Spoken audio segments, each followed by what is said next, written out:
back before the dams were built, obviously. Rumford Falls is considered a historical site. It's where they used to come to the tidal pool to fish. If you go there to Rumford, they have a nice little park there that shows you each of the spots where the Native Americans and what they did in each of the areas. These falls were once 5 times bigger than they are today. Back in the logging days, we destroyed a lot of our waterfalls because they were a major pain to the loggers. They didn't like them at all, and they destroyed a lot of them. And Rumford was one of them. The reason that they built the dam at Rumford was because the logs got jammed here one year and it ticked everybody off, so they built the dam here so it wouldn't happen again. As I said, a lot of times people will say to me, well, Pat, I went to the waterfall site, there was nothing running over it. I can't help that.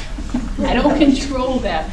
I just need to tell everybody that there are times when the waterfalls aren't working because we do dam up our rivers pretty good. So sometimes you go to Rumford Falls, you'll see this, and sometimes you'll see that.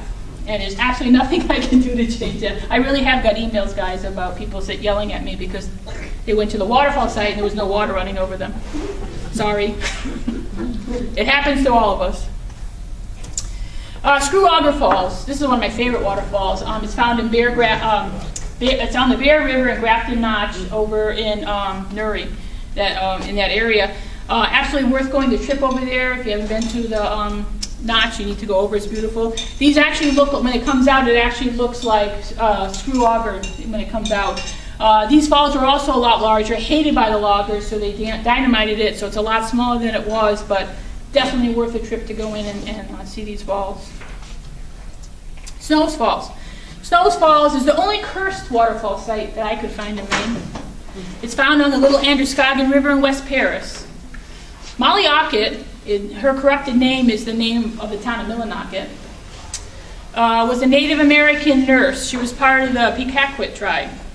She is the one that has cursed this place. During the 1700s, she traveled through the area offering aid to the sick. She refused a place to stay at the inn that used to exist here. She cursed the inn and the entire settlement. The people living here would be short of life, and none of their work or their children's work would ever prosper here. No businesses has prospered here since that day. You go up there, there's nothing there. Just nothing. And not even a little souvenir stand. Nothing ever works in Snow's Falls. This is in Mexico, and it's right on the road, right through the town of Mexico. And the only name I could ever find for it was the Falls. That's what it's called, the Falls. This river is usually inaccessible, except in this one spot where the falls drop. You can see it right from your car. It's very, very pretty. And again, the fall just makes it absolutely gorgeous.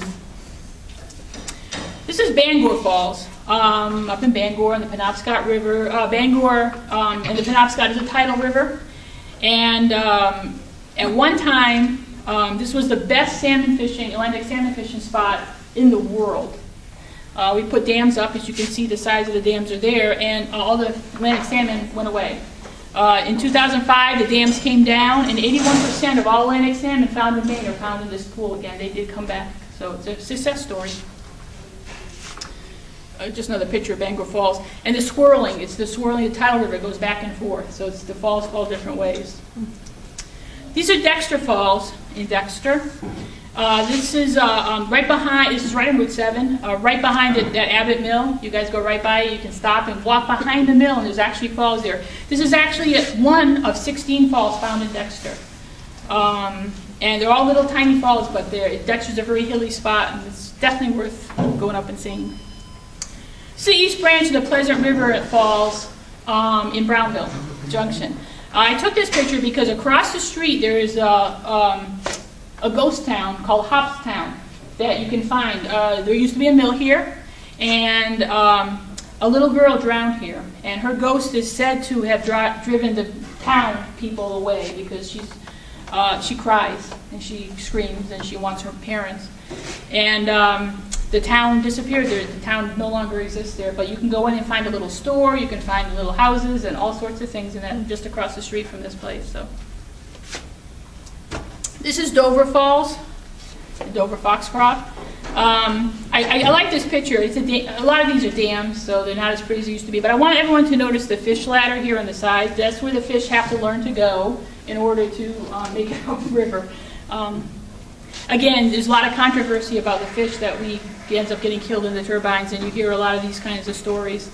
But but everyone says, well, they have a fish ladder. Well, I'm just showing you that's where the fish ladder is. It's right there on the side. This is Sebec Falls, Sebec Village. Sebec means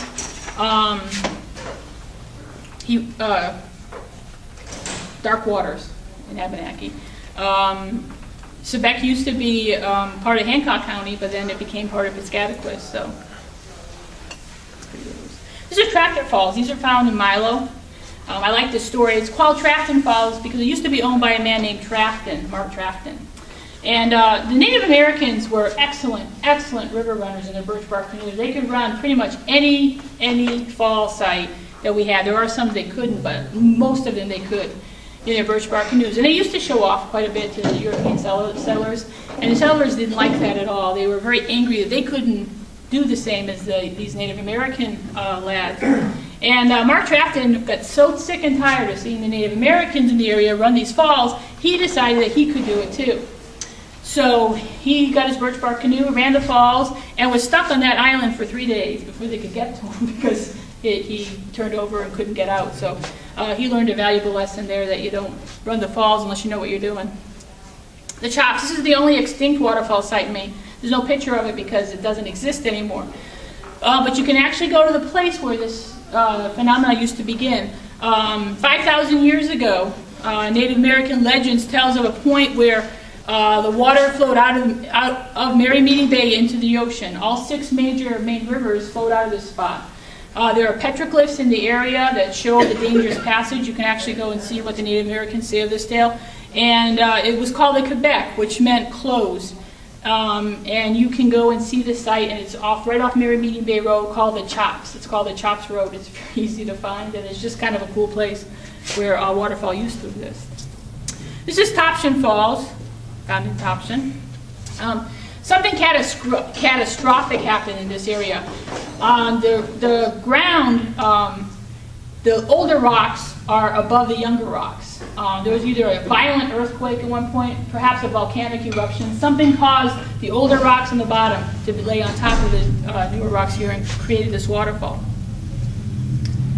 This is the Carrabassett Falls and Rapids, Madison, on the Carrabassett River. It's said in this spot is where Chief Carrabassett was murdered. He was running these rapids, and apparently some Europeans did not like that he was running these rapids, and they shot and killed him here while he was running the rapids. This is Moxie Falls. It's on the cover of my book. It's in Moxie Gore. It's the tallest drop in Maine, vertical drop, 90 feet. There's another fall, Angel Falls, that says it also drops 90 feet, but it's more horizontal than vertical, so you can take your pick. Moxie Falls is about a quarter-mile walk in, well worth it, nice area. Kids do jump off these falls. I highly don't recommend doing that sort of thing, but they do go and do that. And I was told to tell everybody, please don't jump off the waterfall site. This is Skowhegan Falls, Skowhegan, on the Kennebec River. Benjamin, as I've said this numerous times tonight, the Native Americans created the birch bark canoe because it was the only thing that was navigable on our rivers. And Benedict Arnold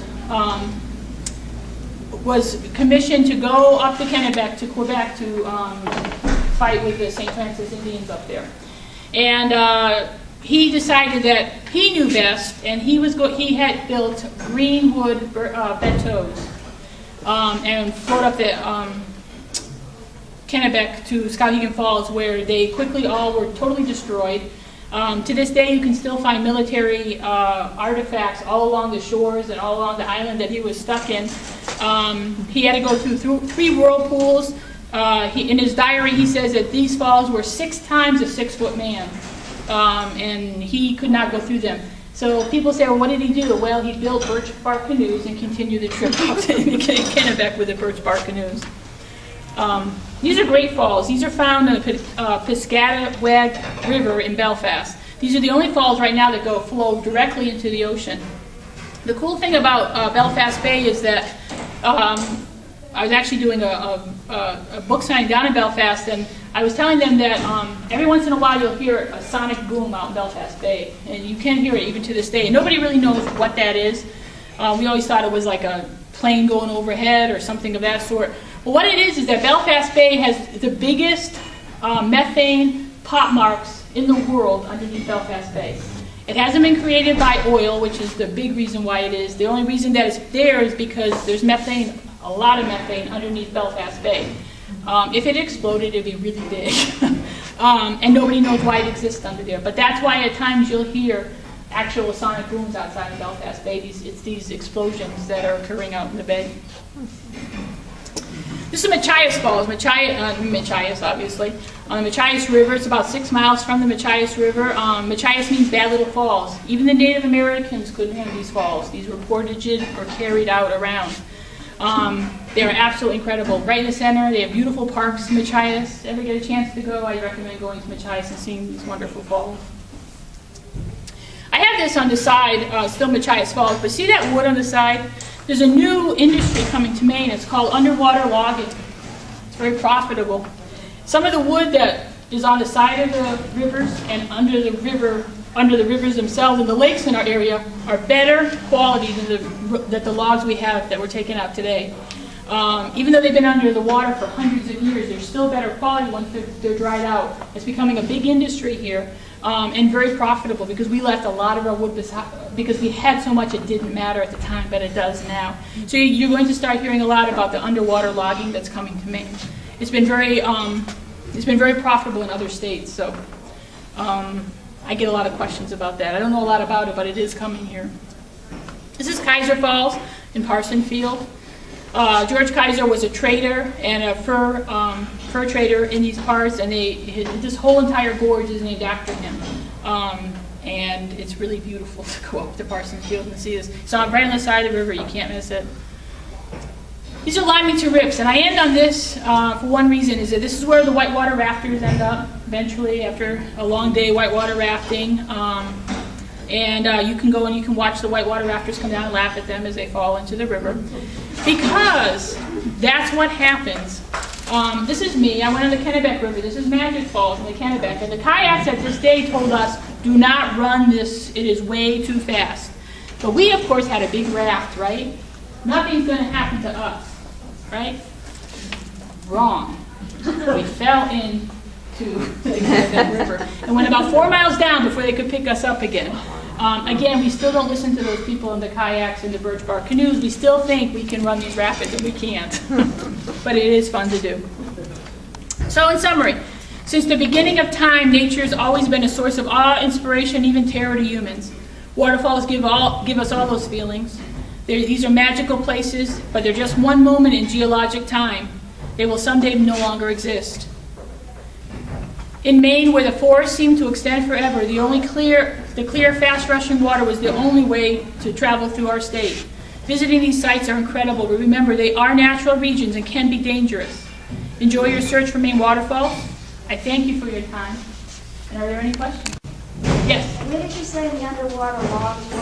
I think they're found in all. The one that you saw was in the Machias River, but they're found in all of the rivers, all the lakes. Yeah, it's not just one. The reason for that was that they drove the logs down the rivers, and they would have sinkers, what they called sinkers, which would go to the bottom. And hardwood was particularly hard. And the Androscoggin over in New Hampshire, when New Hampshire changed their laws that you had to pay taxes the minute you severed the stump, then they stopped putting it in the river, because when they put it in the river, they didn't have to pay taxes until they took it out at the mills. But the state of New Hampshire changed it and called it a severance tax, so you paid taxes the minute you cut it. So then they started hauling with trucks. Yep. There was a man over in the Androscoggin above Berlin, which is where the big paper mill was, who made thousands and thousands. He just put a barge on the river and went down and grappled all the sinkers out of the bottom of the river. In 1814, 22 sawmills between here and Durham were wiped out by the 1814 flood. And so all the logs they had in the river sunk. And they're all right there, probably. And they're there for the taking. Unbelievable. There's so many, and it would clean up our rivers too, by the way. It's not only economical, it will also clean up our rivers if we took those logs out, because that's kind of what's causing some of our rivers not being as clean. They're cleaner than they were without the log jam, without the log drives. The last log drive was on the Kennebec in 1976.